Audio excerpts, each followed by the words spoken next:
எதிர்பார்த்திருக்கிறபடி ஆண்டவராய் இயேசு தம்முடைய பரலோகத்தின் சேனைகளோடு கூட வானத்திலே தோன்றி மனுமக்களை சந்திக்க வரப்போகிறார். படைத்த தெய்வம் இந்த பூமியிலே தம்முடைய சொந்த குமாரனை அனுப்பி ஒரு கிருபை இரக்கத்தை கொடுத்து மீட்கப்படுவதற்கு தம்முடைய சொந்த குமாரனை கொடுத்து இரத்தத்தை சிந்த கொடுத்து பாவமன்னிப்பாகி மீட்பை கிருபையாக கொடுத்திருக்கிறார். அது மட்டுமல்ல, 2000 ஆண்டுகளுக்கு முன்பதாக அவரை கொல்கொதா மேட்டுக்கு கொண்டு சென்றார்கள். அவர் பாடுபட்டார். அவருடைய கைகள் 2லும் ஆணிகள் கடாவப்பட்டது, கால்களிலே ஆணிகள் கடாவப்பட்டது, சிரசிலே ஒரு முள்ளினால் செய்த ஒரு கீழ் வைக்கப்பட்டது, ஒரு அடித்து நொறுக்கினார்கள். அது எதற்காக என்று சொன்னால், இந்த உலகம் அனைத்து பேருடைய பாவத்தை அவர் சுமந்து தீர்ப்பதற்காக, ஒரு ரட்சிப்பு கொடுப்பதற்காக, ஒரு விடுதலை கொடுப்பதற்காக செய்து முடித்துவிட்ட ஆண்டவர் இந்த உலகத்துக்கு மீண்டும் கோடாகுடி தூதர்களோடு கூட தோன்ற போகிறார். இந்த உலகத்தின் மக்கள் மலைகளையும் குன்றுகளையும் தேடி ஒழித்துக் கொள்ள ஓடப்போகிறது சொல்லி சொல்லப்பட்டிருக்கு. 2 காரியங்கள் நடக்க போகுது. எந்த கூட்டத்தில் இருப்போம்? எடுத்துக்கொள்ளப்படக்கூடிய கூட்டத்தில் இருக்க வேண்டும். ஒரு இமைப்பொழுதிலே மறுமாக்கப்படும் சொல்லப்படும். அந்த ஒரு பரிசுத்தம் நம்முடைய ஆவியானவர் மூலமாக நமக்கு கிடைக்கிறது. திருச்சபையில் இப்படிப்பட்ட கூட்டங்கள் நடத்தப்படும் காரணம் என்னவென்று சொன்னால், நமக்கு உள்ளே இருக்கிற ஒரு உள்ளான மனிதனுக்குள்ளே ஒரு சுத்திகரிப்பு, ஒரு விடுதலை, ஒரு ரட்சிப்பு தருவதற்காக ஆண்டவர் ஆவியானவரை கொடுத்திருக்கிறார். ஆவியானவர் பாவத்தை குறித்தும் நீதியை குறித்தும் வரக்கூடிய நியாய தீர்ப்பை குறித்தும் நமக்கு கண்டித்து உணர்த்தி நம்மை அவருடைய பிள்ளைகளாக உருவாக்கி கொண்டிருக்கிறார். 122வது கன்வென்ஷன் கேள்வி.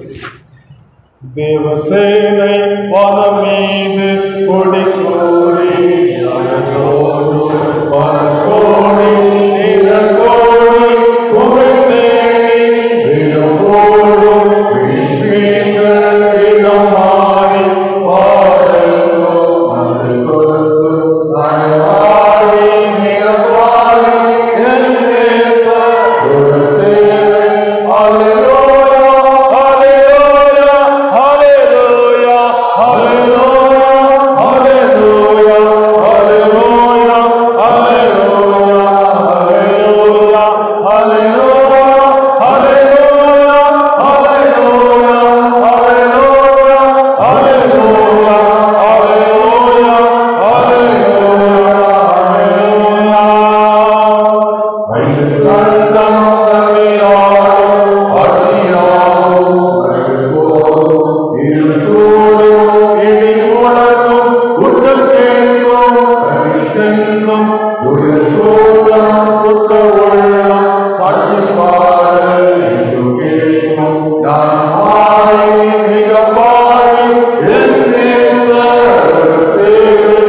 அலையோ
சிறப்பு அம்சம் என்னவென்று சொன்னால், இந்த திருச்சபையிலே நாம் பெற்றுக்கொண்ட ஒரு மேன்மையான ஒரு ஆசீர்வாதம் நம்முடைய வாழ்க்கையிலே என்றோ ஒரு நாள் நாம் மனம் திரும்பினோம், ரட்சிக்கப்பட்டோம் என்பது அல்ல. இன்றைக்கும் அதே ரட்சிப்பை நம்முடைய வாழ்க்கையில் அனுபவிக்கிற ஒரு ஆசீர்வாதத்தை இந்த திருச்சபையிலே நாம் புதுப்பித்துக் கொள்ளவும் அதை உணர்ந்து கொள்ளவும் இந்த நாளிலே இந்த விதமான கூட்டத்தை நடத்துவதற்கு ஆண்டு கிருபை கொடுத்திருக்கிறார். எத்தனையோ இடங்களுக்கு ஆண்டுடைய ராஜ்யத்தின் சுவிசேஷத்தை சொல்லி வந்தாலும் இந்த திருச்சபையிலே அன்புக்குரிய சபை ஊழியர் அவர்கள் அதிகமாக எங்கள் மேல் அன்புள்ளவர்கள், எங்களை அதிகமாக ஊழியத்தில் ஊக்கப்படுத்துகிறவர்கள். அவர்களுக்காக ஆண்டவரை ஸ்தோத்திரிக்கிறேன். அது மட்டுமல்ல, இந்த நாளிலே இந்த ஊழியத்தினுடைய சிறப்பு என்னவென்று சொல்லி நாம் பார்க்கும் பொழுது, நாம் எல்லாரும் இந்த உலகத்திலே வாழ்ந்து இந்த திருச்சபையில ஆண்டவரை ஆராதித்து அவரை தொழுது கொண்டு அவரை பணிந்து கொண்டு கடைசியிலே பொதுவாயிருக்கிற ஒரு திருச்சபை ஏன் உண்டு என்று சொல்லி விசுவாசிக்கிற விசுவாச பிரமாணத்தில் சொல்லுகிறபடி நம்ம எல்லாரும் அந்த விசுவாசத்தின்படி பரலோக ராஜ்யத்தை சுதந்திரித்துக் கொள்கிற ஒரு சுதந்திரவாளிகளாக அந்த உலகத்திலே உருவாக்கப்பட்டு கொண்டிருக்கிறோம். அதற்கு ஆவியானவர் என்ன செய்கிறார்? நமக்கு துணையாக இருந்து நம்மை வழிநடத்துகிறார். ஆகவே இந்த நாட்களிலே நம் இந்த விதமான கூட்டங்களிலே எதை நாம் சிந்திக்க வேண்டும் என்று சொன்னால், நான் ரட்சிக்கப்பட்டிருக்கிறேனா, ஆண்டுடைய இரத்தத்தினால் கழுவப்பட்டிருக்கிறேனா, அவருடைய ராஜ்யத்துக்கு சுதந்திரபடியாக இருக்கிறேன்னு சொல்லி சிந்தித்து நம்மை ஆராய்ந்து பார்க்கும் பொழுது நம்முடைய உள்ளத்திற்குள்ளே ஒரு மனந்திரும்புதலின் ஒரு அந்த ஆசீர்வாதம் பரிபூர்ணப்பட்டிருக்கிறதா அல்லது பரிபூர்ணப்படவில்லையா என்பதை சிந்தித்து கொள்ள முடியும். ஆகையினால் இந்த நாட்களிலே இந்த பரலோக ராஜ்யத்தை குறித்து நாம் இந்த திருச்சபையிலே சிந்தித்து அவருடைய ராஜ்யத்திற்கு தகுதியாகும்படியாக ஆண்டவர் என்ன செய்கிறார்? கிருபைகளை கொடுக்கிறார். உனக்கு கிடைத்த எந்த நாளிலாகிலும் உன் சமாதானத்துக்கு ஏற்றவைகளை அறிந்திருந்தாயானால் உனக்கு நலமாயிருக்கும் என்று சொல்லி எருசலேமை பார்த்து கண்ணீர் விட்டு அந்த ஆண்டவராய் இயேசு கண்ணீர் விட்டு அழுதாருக்கு காரணம் என்ன சொன்னால், இதற்கு பின்னாக நடக்க போகிற காரியத்தை அந்த பட்டணத்து மக்கள் அறியாமல் இருந்தபடினாலே அறிந்த ஆண்டவர் சொல்லுகிறார், உனக்கு கிடைத்த இந்த நாள் என்று சொல்லுகிறார். இன்றைக்கு நாம் நம்முடைய வாழ்க்கையில வாழ்ந்த வாழ்க்கை உண்மையிலே பரிசுத்தமாக வாழ்ந்திருப்போமா அல்லது பாவத்தோடும் பரிசுத்தத்தோடும் இரண்டு விதமான வாழ்க்கை வாழ்ந்திருப்போமா என்று சொல்லி சிந்தித்து பார்க்க வேண்டிய ஒரு காலகட்டத்துக்குள்ளே இருக்கு. ஏனென்று சொன்னால், இன்றைக்கு அரிசி வாங்க வேண்டும், பருப்பு வாங்க வேண்டும், ரேஷன் கடையில் அந்த சீனி வாங்க வேண்டும் என்று சொல்லி நம்மளுடைய கார்டை எடுத்துக்கொண்டு போகும்போது அந்த கார்டை கொண்டு போகிற நாம் பணம் செலுத்தினால்தான் அதற்கு அங்கே பொருட்கள் கொடுக்க முடியும். இதுக்கு நம்முடைய வாழ்க்கையில இந்த ரட்சிப்பை தந்த ஆண்டவர் நமக்கு ஒரு பெரிய ஒரு கரையத்தை கொடுத்திருக்காரு. என்ன? அப்படி பரிசுத்த ரத்தத்தை கொடுத்திருக்கிறார். இப்படி இந்த ரத்தத்தை சிந்தி நம்ம மீட்டுக் கொண்டபடினாலே அந்த ரத்தத்தின் அச்சடையாளங்களை தரித்திருக்கிறோமா என்று சொல்லி யோசித்து பார்க்க. ஏனென்று சொன்னால், எகிப்து தேசத்திலே இஸ்ரவேல் மக்கள் அந்த பார்வோனுடைய கட்டுப்பாட்டுக்குள்ளே இருக்கும்போது ஆண்டவருடைய நாமத்தை பணிந்து கொள்ள ஆண்டவரை ஆராய்த்துக்குள்ள அனுப்ப மாட்டேன் என்று சொல்லும் போது அங்கே வாதைகள் அனுப்பப்பட்டது. அந்த வாதைகள் ஒவ்வொன்றாக கடந்து போனது. கடைசியிலே தலைப்பிள்ளை சங்காரம் என்ற ஒரு வாதை கடந்து வந்தது. அங்கே எந்தெந்த வீடுகளிலே பஸ்கா ஆசரிக்கப்பட்டு அந்த நிலக்காலிலே ரத்தம் பூசப்பட்டது, அந்த வீடுகளிலே சங்காரத்துடன் பார்த்து இந்த ரத்தத்தை பார்த்து கடந்து போய்விடுவான். இப்படி இந்த திருச்சபையில் வாழுகிற நாம் இரத்தத்தினால் கழுவப்பட்டிருக்கிறோமா? இயேசு கிறிஸ்துவின் இரத்தம் சகல பாவங்களை நீக்கி நம்மை சுத்திகரிக்கும். இந்த விதமான ஒரு சுத்திகரிப்பு இந்த திருச்சபையில் நமக்கு கிடைக்கிறது. இந்த இரத்தம் சிந்துதல் இல்லாமல் பாவ மன்னிப்பு உண்டாகாது என்று சொல்லி சொல்லப்பட்டிருக்கிற அந்த வார்த்தையின்படி பரிசுத்த இரத்தம் நமக்காக சிந்தப்பட்டது. ஒரு நாள் ஒரு சிறு பையன் ஒரு அருமையான ஒரு பட்டானை செய்து அவன் தன்னுடைய வாழ்க்கையிலே அதை உபயோகப்படுத்தி கொண்டிருந்தான். அந்த பட்டான் நன்றாக இருந்தது, அழகாக இருந்தது. ஒரு நாள் என்ன செய்தான்? அதை விலை கொடுத்து விற்று விட்டான். அது ஒரு கடையிலே வைக்கப்பட்டிருந்தது. ஆனாலும் அவன் அந்த கடைக்கு போய் அந்த பட்டானை பார்க்கும்போது நான் செய்த பட்டான் என்று சொல்லிக்கொள்ளலாம் முடியும், அதுக்கு கரையும் கொடுத்தால்தான் வாங்க முடியும். இதே போல இன்றைக்கு நம்முடைய வாழ்க்கையில நாம் ஆத்மாவை நஷ்டப்படுத்தி வாழ்ந்து வரும் பொழுது பாவம் செய்கிற ஆத்மாவே சாகும் என்று சொன்னபடி நம்முடைய வாழ்க்கையில் ஒரு கரையம் தேவைப்படுகிறது. விலை நம்முடைய ஆத்மா தான். ஆனால் இந்த ஆத்மாவை இழந்திருக்கு. எங்கே இழந்திருக்கிறோம்? ஏதேன் தோட்டத்திலே சாகவே சாவா என்று சொன்ன அந்த வார்த்தைக்கு கீழ்ப்படியாமல் போனபடினாலே நமக்கு கிடைத்த அந்த உயர்ந்த வாழ்வை, தேவனோடு கூட பகலின் குளிர்ச்சியான வேளையிலே ஆண்டவர் பெயர் சொல்லி அழைத்து, ஆதாமே நீ எங்கே இருக்க சொல்லி அவர் நம்மோடு கூட உரையாடுவதற்கு வருகிற அந்த பாக்கியத்தை இழந்து விட்ட ஒரு காரியம், தேவனோடு கூட உள்ள ஒரு உறவை இழந்துவிட்ட ஒரு காரியம் நடந்து விட்டது. ஆகினால் தான் திரும்பவும் இணைக்கும்படியாக தேவன் தம்முடைய ஜனங்களுக்கு நியாயப்பிரமாணத்தை கொடுத்தார். அந்த நியாயப்பிரமாணம் இந்த மக்களுக்கு கொடுக்கப்பட்டது. அந்த நியாயப்பிரமாணம் அவருடைய பாவத்தை பரிபூர்ணமாக விடுதலை கொடுக்க முடியவில்லை. கண்ணுக்கு கண், பல்லுக்கு பல் என்று சொல்லி அந்த சட்டத்திட்டம் சொல்லப்பட்டிருந்தது. அதற்குரிய தண்டனைகள் அப்படி சொல்லப்பட்டதாக இருந்தது. அதையெல்லாம் செய்து பார்த்து கடைசியில் ஆண்டவர் ஒரு முடிவுக்கு வந்தார். இந்த மனுக்குலத்துக்கு ஒரு மீட்பு கிடைக்க வேண்டும் என்று சொன்னால், ஒரு ரட்சிப்பு கிடைக்க வேண்டும் என்று சொன்னால், அவர்களை திரும்பவும் பரலோகத்துக்கு கொண்டு வர வேண்டும் என்று சொன்னால், முழுமையான ஒரு சுத்திகரிப்பு, முழுமையான ஒரு கரையம் கொடுக்கப்பட வேண்டும். அந்த கரையம் கல்வாரி சிலுவையில் கொடுக்கப்பட்டது. 2000 ஆண்டுகளுக்கு முன்னதாக கொல்கொதா மேட்டுக்கு கடந்து சென்ற ஆண்டவர் பாடுகளை சகித்து அவர் நம்முடைய பாடுகளை ஏற்றுக்கொண்டார் என்று சொல்லப்பட்டிருக்கிறது. அவருக்கு விரும்பப்படத்தக்க ரூபம் இல்லாதிருந்தது என்று சொல்லப்பட்டிருக்கிறது. அவர் நம்மேல் அன்பு கூர்ந்தபடினாலே நம்முடைய ஆத்மாவை பரிசுத்தம் செய்யும்படியாக நகர வாசலுக்கு புறம்பே பாடுபட்டார் என்று சொன்னபடி நமக்காக பாடுபட்டு விட்டார். அன்புக்குரியவர்களே, இந்த பாடு மரணத்தை சிந்தித்து பார்க்கும் பொழுதுதான் நம்முடைய வாழ்க்கையிலே ஐயோ நான் பாவி என்று சொல்லி நம்முடைய நிலைமை குறித்து அறிந்து கொள்ளக்கூடிய ஒரு பாவ உணர்வு, ஒரு குற்ற உணர்வு வருகிறதே தவிர மற்றபடி நம்முடைய வாழ்க்கையில் வராது. தேவனுடைய சமூகத்துக்கு வரும்போது நான் பாவி என்று சொல்லி நம்மை ஆவியான உணர்த்தி இந்த பாவத்தினால் விடுதலை பெற வேண்டும் என்று சொல்லி ஆவியானவர் நமக்கு அறிவுறுத்துகிறார். ஏனென்று சொன்னால் பாவம் நம்மோடு கூட ஒட்டிக்கொள்ளும், பாவம் தொடர்ந்து பிடிக்கும், பாவம் நிழலை போல கூட வந்து கொண்டே இருக்கும். கடைசியில் கல்லறையில் போய் படுத்துக்கணும். நியாய தீர்ப்பு நாளில் எழும்பி நின்று சாட்சி கொடுக்கும். பாவத்தை நீக்க முடியாது, பாவ கரை நீக்க முடியாது. ஒரே ஒரு வழி இருக்கிறது, இயேசுவின் ரத்தம். இந்த இயேசுவின் ரத்தம் தான் நம்மை சுத்திகரிக்கக்கூடியதாக இருக்குது. புதிதும் ஜீவனமான மார்க்கம் என்று சொல்லப்பட்டிருக்கு. இப்படிப்பட்ட இந்த மார்க்கத்தில் நாம் வாழ்ந்து கொண்டிருக்கிற நாட்களில் நாம் என்ன செய்ய வேண்டுமா? பரிசுத்த மத்தேயு சுவிசேஷம் 11ஆம் அதிகாரம் 12ஆம் வசனம் சொல்லுகிறது, யோவான் ஸ்நானன் காலம் முதல் இதுவரைக்கும் பரலோக ராஜ்யம் பலவந்தம் பண்ணப்படுகிறது, பலவந்தம் பண்ணுகிறவர்கள் அதை பிடித்துக் கொள்கிறார்கள். பலவந்தம் பண்ணப்படுகிற தேவனுடைய ராஜ்யம் பரலோக ராஜ்யம். பரலோக ராஜ்யத்துக்கு போக வேண்டும் என்பது 100% நமக்கு மிக முக்கியமான ஒரு நம்பிக்கை, விசுவாசமாக இருக்கும். ஆனால் இந்த பூமியிலே மக்கள் ஆண்டவரை ஆராதிக்கவும் சென்றார்கள், பாவமும் செய்தார்கள், இப்படித்தான் வாழ்ந்து கொண்டிருந்தார்கள்.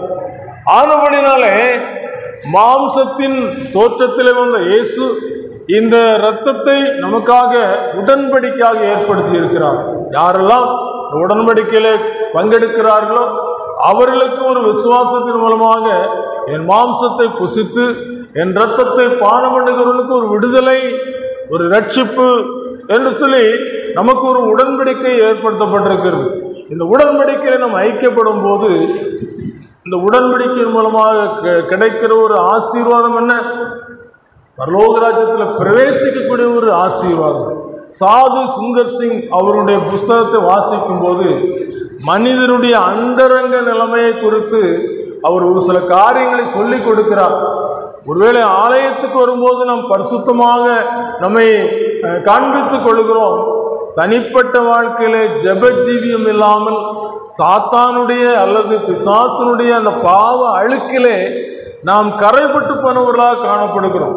அதை குறித்து சாது சுந்தர் சிங் சொல்லும்போது, ஒரு வாலிபன் தன்னுடைய அறையிலே போராடி ஜெபித்தானாம். அப்படி போராடி ஜெபிக்கும் போது அவனுக்கு ஆதரவாக அவனோடு கூட அந்த பரிசுத்தவான்கள் எல்லாரும் ஜெபித்து அவனோடு இணைந்து வெற்றி பெற்று விட்டான். வெற்றி பெற்றதுனாலே அவன் சந்தோஷம் அடைந்தான். ஆத்மாவில் ஒரு விடுதலை, ஒரு பெரிய ஒரு சந்தோஷத்தை கண்டுகொண்டான்.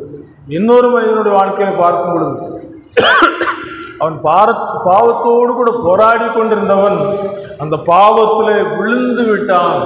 அவனுடைய மனம் சோர்ந்து விட்டது. ஐயோ, தேவனுடைய மகிமையின் பிரசன்னம் எனக்கு கிடைக்கவில்லை என்று சொல்லி அவன் துக்கத்தோடு கூட காணப்படுகிறதை அங்கே அந்த சாது சுந்தர் சிங் புஸ்தகத்திலே விளக்கி சொல்கிறார். அப்படி என்ன சொன்ன, இந்த உலகத்திலே பரலோகத்துக்குரிய நம்பிக்கை இந்த பூமியிலே கிடைக்கிறது. யாரெல்லாம் அந்த பரலோக ராஜ்யத்தை பலவந்தம் பண்ணி பிடித்துக்கொள்ள நினைக்கிறார்களோ அவர்கள் போராடி ஜெபிக்கிறதா இருக்கிறார்கள். எதற்காக? இந்த உலகத்தின் ஆசீர்வாதத்துக்காக அல்ல, ஆத்மா பாவத்தில் ஒரு விடுதலை பெற்றதற்காக. இயேசு கிறிஸ்து இந்த உலகத்திலே பாவத்தை சுமந்து தீர்க்க வெளிப்பட்டார். பாவத்தை சுமந்து சென்றார். கொல்கத்தா மலையில அடித்து மரணத்துக்கு உட்படுத்தப்பட்டார், மரித்தார். ஆனாலும் 3வது நாளில் உயிரோடு கூட எழுந்து உயிர்த்தெழுந்த ஆண்டவராக காணப்படும். ஆகினால்தான் இந்த சுவிசேஷம் உலகமெங்கும் சொல்லப்படுகிறது. அன்புக்குரியவர்களே, இயேசு கிறிஸ்து உயிர்த்தெழுந்து எங்கே சென்றார்? தம்முடைய சீசர்கள் எல்லாருக்கும் 40 நாள் காட்சி கொடுத்து அவர் பரலோகத்துக்கு திரும்ப எடுத்துக்கொள்ளப்பட்ட ஆண்டவர் இன்னைக்கு நமக்காக என்ன செய்கிறான்னு சொன்னால், நாம் பாவம் செய்யும் பொழுது, ஒருவன் பாவம் செய்வானால் நீதிபரனாயிருக்கிற இயேசு நமக்காக பரிந்து பேசுகிறவராயிருக்கிறார்.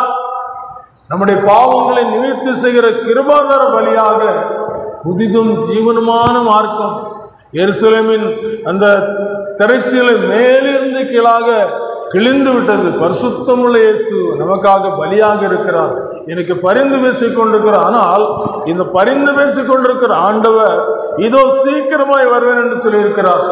அந்த இயேசு கிறிஸ்து வரும்போது நாம் எல்லாரும் எடுத்துக்கொள்ளப்பட வேண்டும் என்று சொன்னால், நம்ம எல்லாரும் பரிசுத்தமாகி பரிசுத்த ஆவியானவர் கற்றுக் கொடுக்க இந்த உலகத்தின் போக்கினால் அல்ல, ஆண்டவருடைய பிள்ளைகளாக சுத்திகரிக்கப்பட்ட பிள்ளைகளாய் ஒரு மணவாட்டியை போல மணவாளன் எதிர்கொண்டு வரப்போகிறான்னு சொல்லி மணவாட்டி ஆயத்தப்படுத்தப்பட்ட ஒரு அலங்கரிப்போடு கூட இருப்பது போல இந்த வேத வசனத்தின் மூலமாக அலங்கரிக்கப்பட்ட ஒரு வாழ்க்கை, மனம் திரும்புதல், பாவ மன்னிப்பு, பரிசுத்தமாகுது.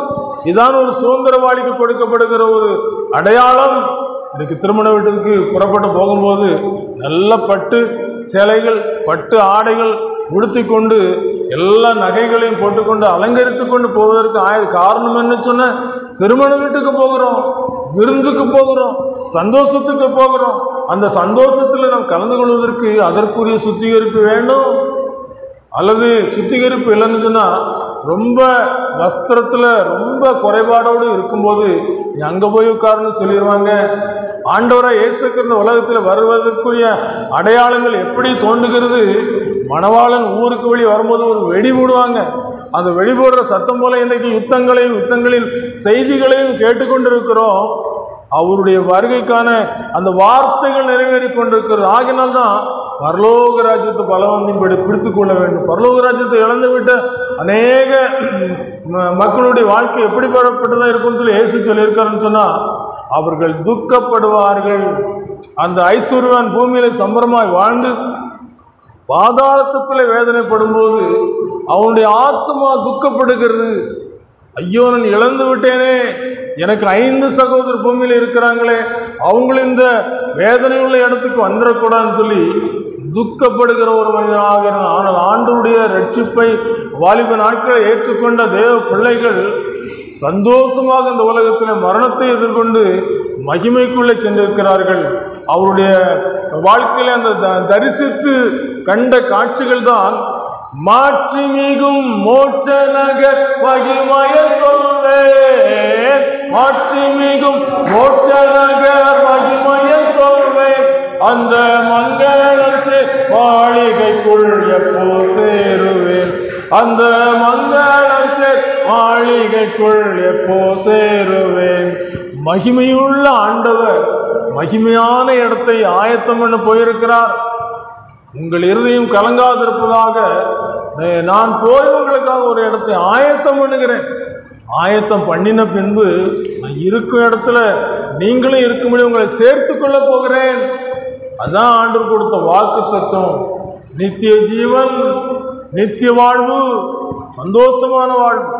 பூமியிலே வாழும் வரைக்கும் ஒரு சில பாவமான காரியங்களோ அல்லது ஒரு சில பாரமான காரியங்களோ தொடர்ந்து வந்து கொண்டிருக்கலாம். ஆனால் எப்படி இந்த உலகத்திலே ஒரு ஆபத்து வரும்போது உதறிவிட்டு விடுவோமோ, பாம்புன்னு சொல்லும் பொழுது பாம்புன்னு சொல்லி என்ன செஞ்சிருவோம், சத்தம் போட்டுருவோம். ஒரு மாடு முட்டை வருதுன்னா மாடு முட்டை வருதுன்னு சொல்லி நம்ம சத்தம் போட்டு நினைச்சிருவோம், அலறிடுவோம். அதே போல் நமக்கு ஆபத்து வருகிறதுன்னு சொன்னால் நம்மை ரட்சிப்பதற்கு ஒருவர் காத்து கொண்டிருக்கிறார்.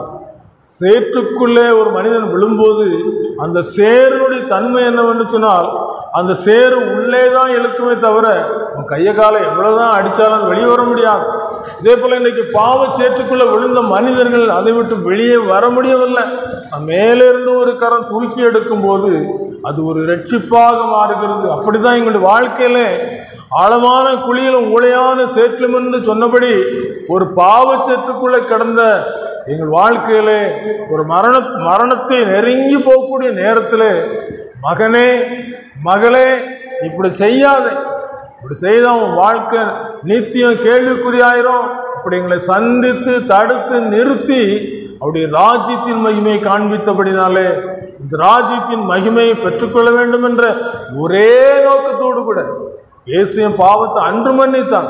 இன்றைக்கு நான் பாவம் செய்யாம இருக்கிறேன்னா எனக்குள்ள பரிசுத்தம் இருக்குதா, அவ்வப்போது ஆராய்ந்து பார்த்து இந்த சுத்திகரிப்பை வாழ்க்கையில அனுதினமும் நடைமுறைப்படுத்தி கொண்டு ஜெபத்தோடு கூட கடந்து செல்வதற்கு தேவன் கிருபை கொடுக்கிற காரணம் என்னவென்றுச்சுன்னா அவர் வைத்த அன்பு. அந்த அன்பு தான் இன்றைக்கு நம்ம எல்லாரையும் இந்த சிலுவையின் மூலமாக நம்மை தேவனிடத்தில் சேர்க்கிற ஸ்லாக்கியத்தை பெற்றிருக்கிறோம். அவருடைய சமூகத்தில் போய் சேர்ந்த பிறகுதான், அக்கறையில் போய் சேர்ந்த பிறகுதான் எல்லாருக்கும் ஒரு திருப்தி.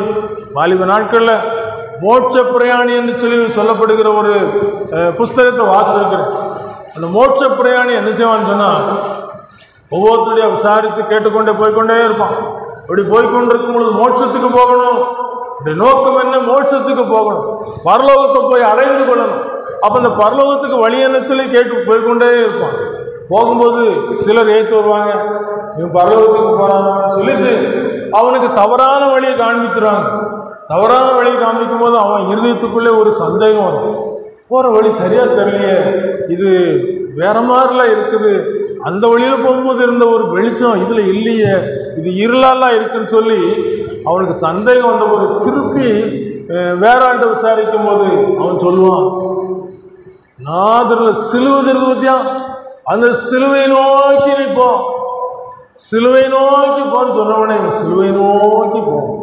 சிலுவை நோக்கி போகும்போது சிலுவை கிட்ட வந்தவனே இவனுடைய பார சுமைகள் எல்லாம் நீங்கி போயிடும்.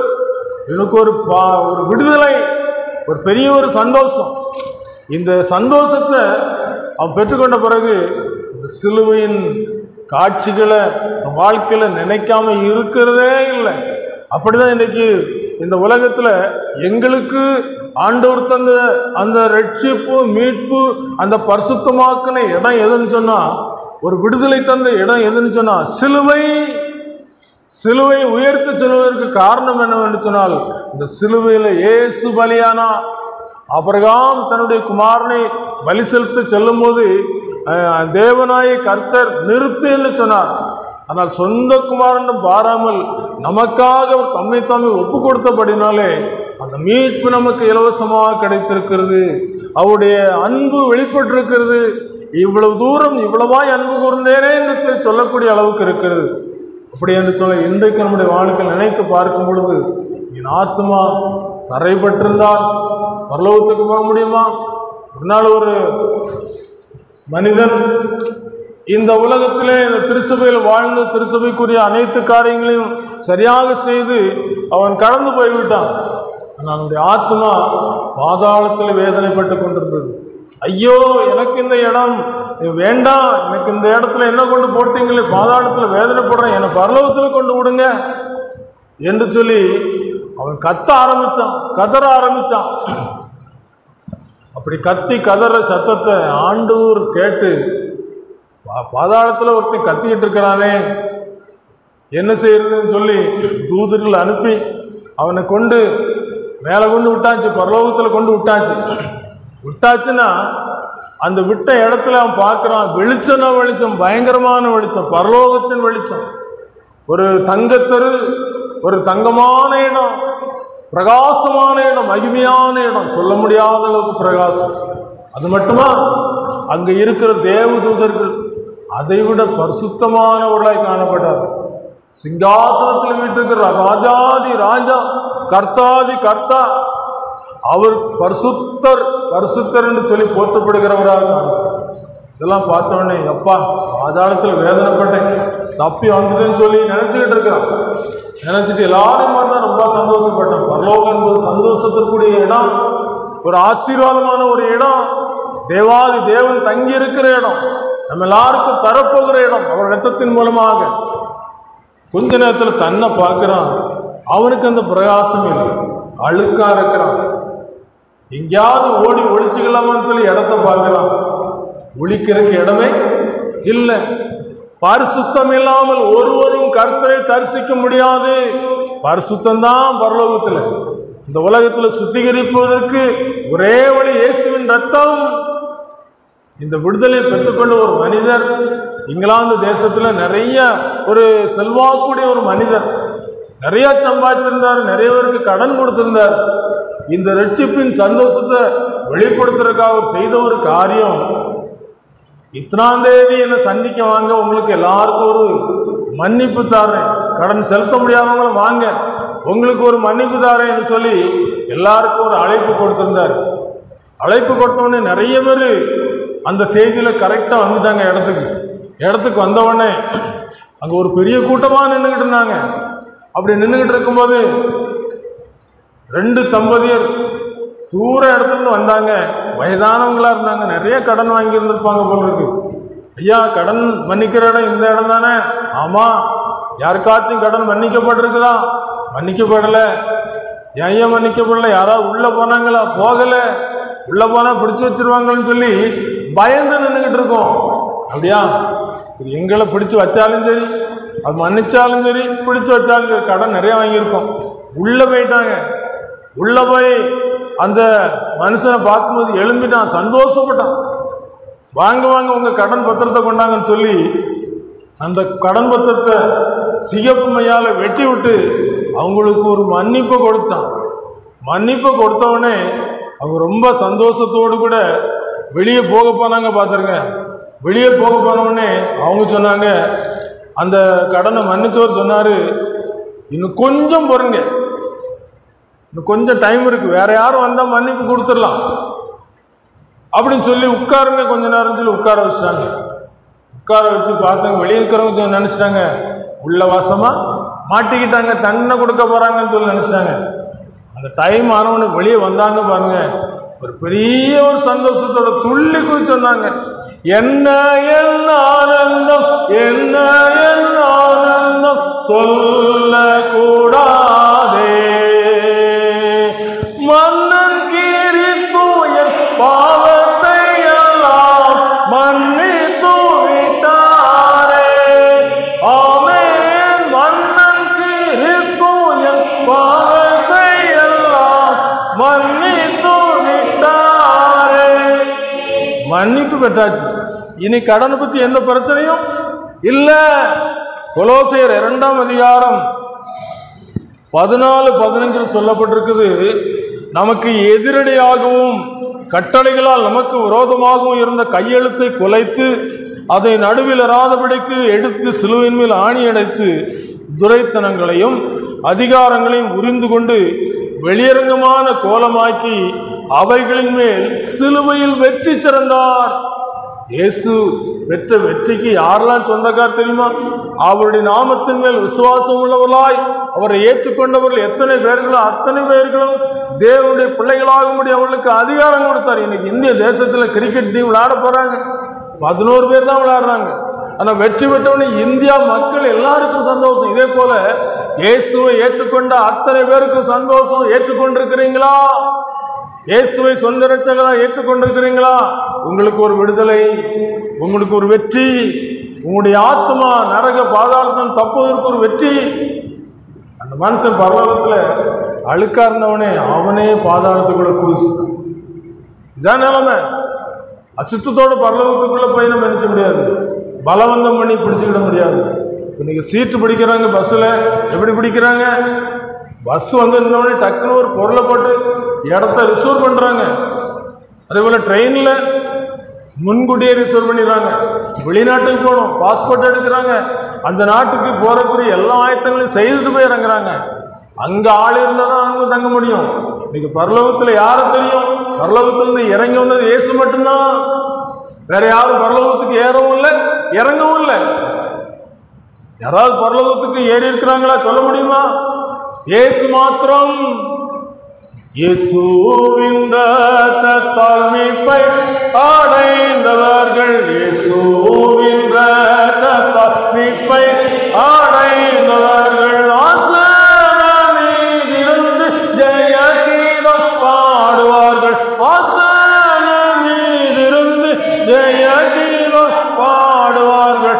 என்ன சுகம் ஆகா, என்ன சுகம் என்ற சமூக பேரானந்தம் பரமானந்த மோட்ச சுகானந்தம் அதை பெற்று அனுபவித்தால் என்ன சுகம்.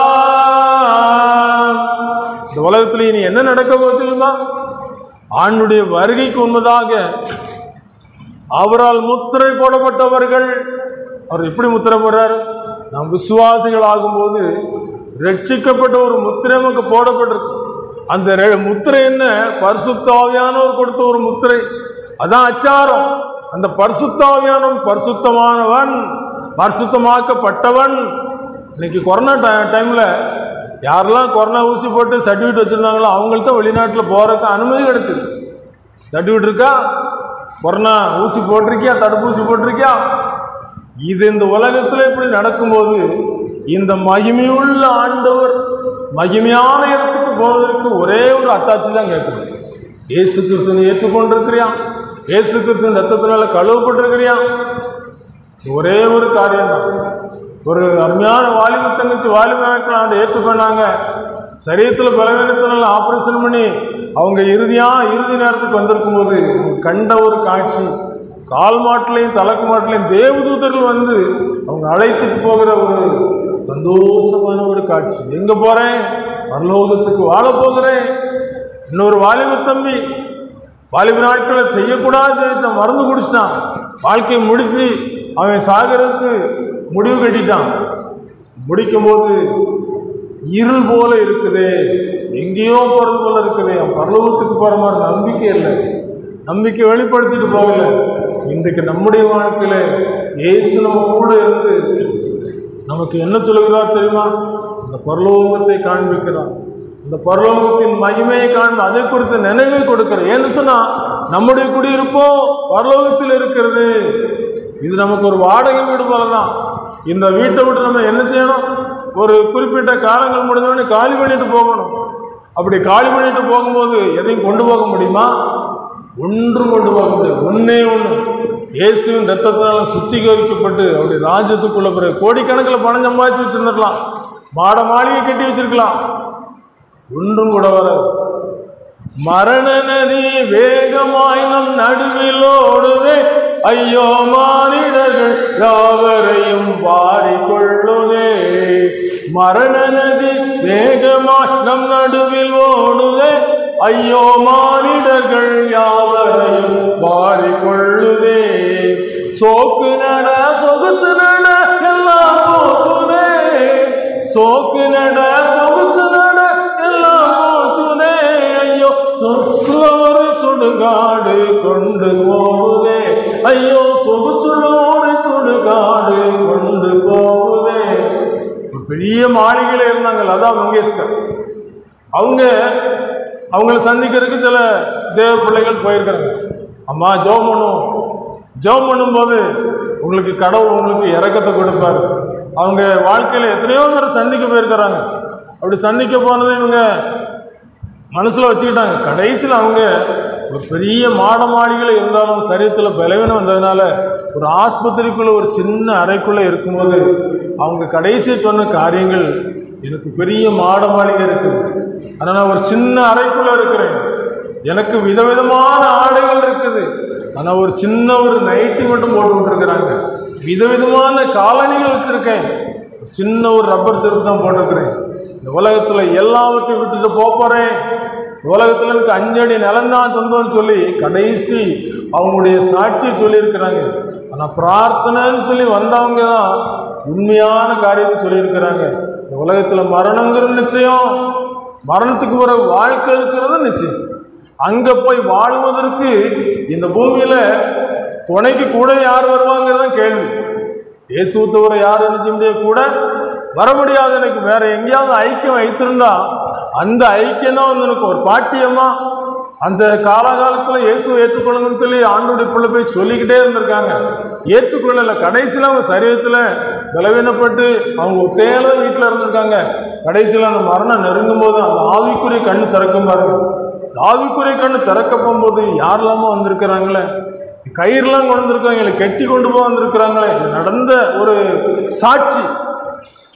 கடைசியில் அவங்க இந்த ஊரில் என்னை காப்பாற்றுறதுக்கு யாருமே இல்லையா என்று சொல்ல, ஒருவரும் காப்பாற்ற முடியாது பாட்டி, இயேசுதான் காப்பாற்ற முடியும் கூட சொல்லியிருந்தேன்னு சொல்லி அந்த ஊழியக்காரங்க சொல்ல, ஐயா எப்படியா காப்பாத்தியா, காப்பாற்ற முடியாது, காலம் பிந்தி விட்டது, அறுப்ப காலம் சென்றது, கோடை காலம் முடிந்தது, நாமும் ரட்சிக்கப்படும் சொன்னபடி இந்த காலம் பிந்தி விட்ட பிறகு நினைச்ச முடியாது.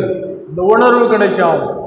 கர்த்தரை கண்டடையத்தக்க சமயத்தில் அவரை தேடுங்கள், அவர் சமீபமாக இருக்கும்போது அவர் நோக்கி கூப்பிடுங்கன்னு சொல்லப்பட்டிருக்கு. இதை கூப்பிடுவோமா? ஆண்டோட சமயத்தில் கூப்பிட்டா கூப்பிடுகிற எளியவனுக்கும் என்ன செய்வார்? பதில் கொடுக்கிற ஆண்டவராக இருக்கிறார். ஜெபத்தை கேட்கிற ஆண்டவர். முழங்கால் படி இன்றைக்கு நம்முடைய இருதயத்தை ஒப்பு கொடுத்தா அவர் உள்ள வந்துடுவார். அவர் உள்ள வந்துட்டாருன்னு நம்ம இயக்குகிறவர். ஒரு பெரிய கப்பல் இருக்குன்னு சொல்லலாம். அந்த கப்பலை ஒரு சின்ன சுக்கம் தான் திருப்போம். அதே போல இந்த சரீரம் முழுவதையும் திருப்புறது மனசு தான். ஆகினால மனம் திரும்பங்களுக்கு சுவிசேஷத்தை இயேசு சொல்லியிருக்கிறார். அந்த கப்பலை ஓட்டுற மாலுமி நல்ல மாலுமியா இருக்கும். இங்கிலாந்து தேசத்துக்கு பக்கத்தில் துறைமுகத்துக்கிட்ட வந்துகிட்டு இருந்த ஒரு கப்பலை தீப்பிடிச்சிட்டு மாலுமியாரே, மாலுமி நினைச்சா தப்பிச்சு ஓடி இருக்கலாம். ஆயிரக்கணக்கானவர் இருக்காங்கன்னு சொல்லி தன் உயிரையும் பணையும் வைத்து துறைமுகத்தில் கொண்டு சேர்த்துருன்னு சொல்லி அவர் ஒப்பு கொடுத்ததுனால அத்தனை பேரும் அந்த இடத்துல பத்திரமா போய் சேர்ந்தாங்க. கடைசியில் மாலுமி அறைக்குள்ள போறாங்க. ஒரு கறிக்கட்டையாக இருக்கு. அவருடைய சரீரத்தை சடலத்தை கொண்டு போகும்போது, இவர் எங்களுக்காக மரித்திராவிட்டால் எங்களுடைய வாழ்க்கை அங்கே கடல்ல முடிஞ்சிருக்கு, எல்லாம் எரிஞ்சு முடிஞ்சிருக்கு. எங்களை கரையில கொண்டு சேர்த்துட்டார். இன்னைக்கு நம்முடைய அக்கறையில கொண்டு சேர்ப்பதற்காக இயேசு கிறிஸ்து நமக்காக பாடுபட்டு சிலுவை நோக்கி பார்ப்போமா? சிலுவை நோக்கி பார்க்கும் பொழுது நமக்காக பாடுபட்டு ஆண்டவர் அங்கே தொங்கிக் கொண்டிருக்கிற ஒரு காட்சி, அந்த உள்ளம் உருகக்கூடிய ஒரு காட்சி, இந்த உள்ளத்தை உடைக்கக்கூடிய ஒரு காட்சி. அவ்வளவு பாடுகளை அவர் அனுபவித்தார். அந்த பாடு யாருக்காக? மகனே மகளே உன் இதயத்தை தாராயோ, இப்போ தாராயோ, இப்போ தாராயோ, அங்கங்கள் துளைக்க செங்கோருதி சூரக்க தொங்கி கூசில் மாறிதே, அங்கங்கள் துளைக்க செங்கோருதி சூரக்க தொங்கி கூசில் மாறிதே, உன் பங்கம் அனைத்தும் போக்கி தங்க அரண்மனையில் சிங்காசனத்தில் அமர்த்த. ஒரே ஒரு நோக்கம் தான், இழந்து போவதை தேடவும் ரட்சிக்குமே மனுஷகுமாரன் இந்த உலகத்துக்கு வந்திருக்கிறார். அவர் செய்ய வேண்டியதெல்லாம் செய்து முடித்து இருதயத்தை கொடுத்தா பரலோக ராஜ்யத்தினுடைய அந்த வார்த்தைக்கு ஆண்டு சொல்ற காரியம் இதோ அங்கே இதோ இங்கே என்று சொல்லப்படுவதற்கு ஏதுவாகிறார். உங்களுக்குள் இருக்கிறது. என்றைக்கு இயேசு நம்முடைய உள்ளத்துக்குள்ள வந்துறாரோ அன்னைக்கு நம்முடைய உள்ளம் பரலோகமாக மாறும். உலகத்துல என்ன காரியங்கள் நடந்தாலும் இயேசு உள்ள இருந்து ஒரு அமைதியை கொடுப்பார், ஒரு நிம்மதியை கொடுத்திருப்பார். ஆகினால்தான் ஒரு பெரிய ஒரு சந்தோஷம். அந்த சந்தோஷத்தை பெற்றுக்கொண்டவங்க என்னைக்கு இயேசு வருவார், அவர் சந்திக்க போவேன் அப்படின்னு சொல்லி சந்தோஷமா இருப்பாங்க. அந்த சந்தோஷம் இந்த உலகத்தில் கொடுக்கப்படுது. எங்க கொடுக்கப்படுது தெரியுமா? சிலுவையில இயேசு கிறிஸ்து மரித்த இடத்துல விசுவாசத்தோடு கூட நின்று, ஆண்டவரே நான் பாவி என்று சொல்லி உங்களை தாழ்த்தும் பொழுது இயேசு தருகிறார். ஈரண்ட மேகத்துக்கு எடுத்துக்கொள்ளப்படுகிற ஒரு நிமிஷம் வரும்.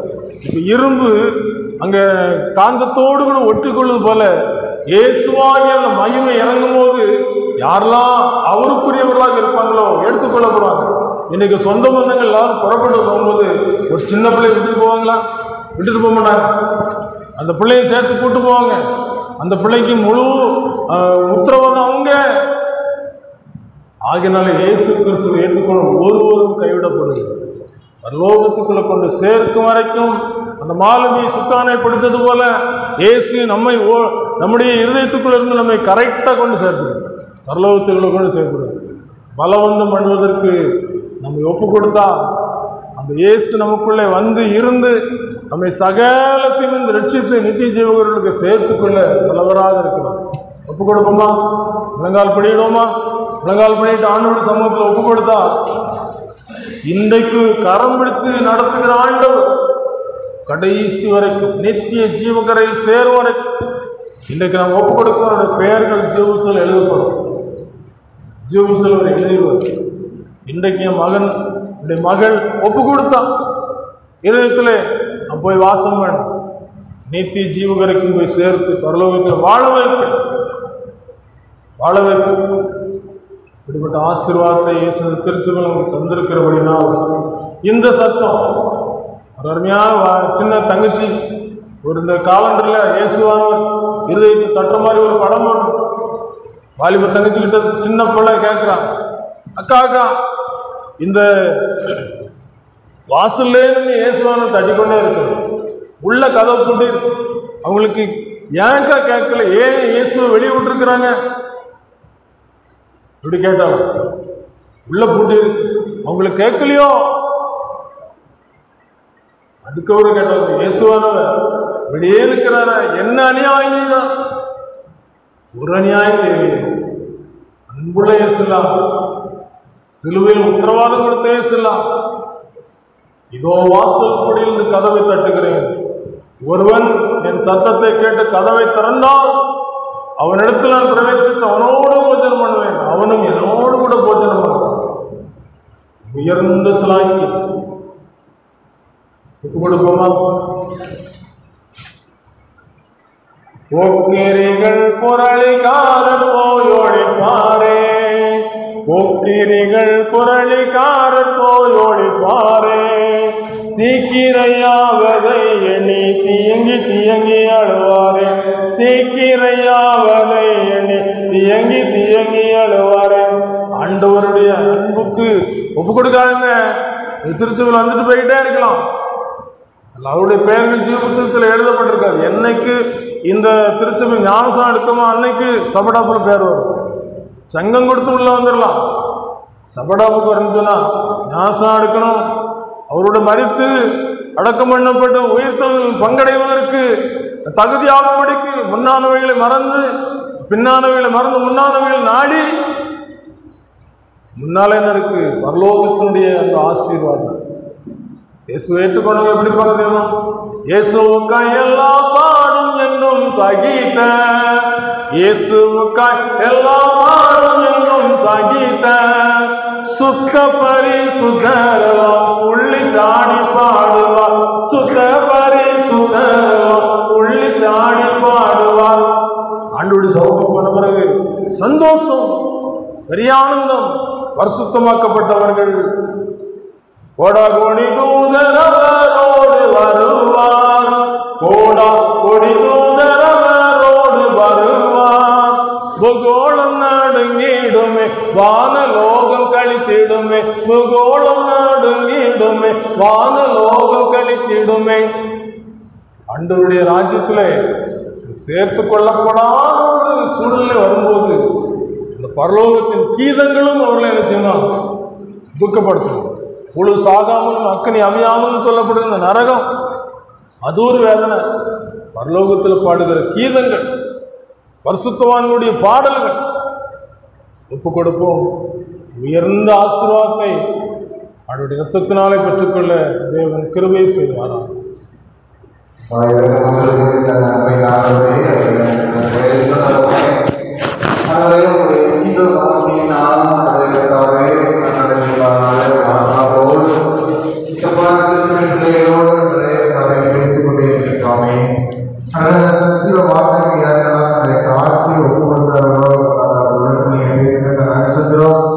அவர் உள்ளத்தை பேசின வார்த்தைகள் கர்த்தாவே அவருடைய மரணவரைக்கும் நீ நடத்தப்பட்ட ஜெபிக்கிறப்பா. ஒருவனின் சத்தத்திற்கு உள்ளது தனது திறந்தால் அவர்கள் பாசமுறை சொன்ன தேவன் அப்பா யாரெல்லாம் அந்த சத்தத்திற்கு கீழ்ப்படிந்து தன்னை தாழ்த்தி ஒப்பு கொடுத்தார்களே அவரோடு கூட நீங்க வாசம் நாங்கள் ஜெபிக்கிறோம். மரணவரைக்கும் நீ நடத்தப்பட்ட நாங்கள் ஜெபிக்கிறோம். உலகத்திற்கு ஒரு நாள் கடந்து செல்லும் போது உங்களை காண்கிற பாக்கியத்தையும் சுவாக்கியத்தையும் கிருபையும் பிள்ளைகள் அனைவருக்கும் கொடுக்க ஜெபிக்கிறோம். தகப்பனே இந்த நேரத்தில் தகப்பனே சப்பா ஒரு பிள்ளைக்கு மூலமாக வெளியிடத்திலிருந்து கேட்டுக்கொண்டு நம்ம பிள்ளைகளை நினைக்கிற தகப்பனே அவர் உள்ளத்தை நீங்க பேசினீங்கப்பா. அதே கத்தாவே நாட்டு ஒப்புக்கொண்டார்களோ அதுவே நான் பாவி பாவியாக கிருபையாக ஒரு பொருள் போது நீ இன்றைக்கு நடக்கிற பிரதேசத்தில் இருப்பாய் தேவன் அப்பா நாட்டு ஒப்புக்கொண்டார்களோ அவர்களுக்கு பாக்கி கொடுக்கணும்னு ஜெபிக்கிறோம். கட்டளை பொறுப்பெடுத்துக் கொள்கிறார் வள்ளியை போகாத சிலுவை நிலைகளாக ரத்தத்துக்காக பாதுகாப்பு ஜெபிக்கிறோம். ஒவ்வொருவரும்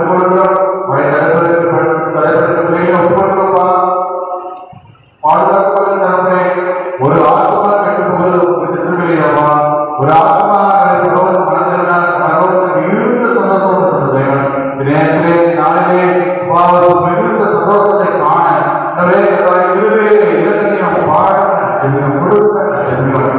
பொறுப்படுத்த ஆசீர்வதிங்க ஜீவன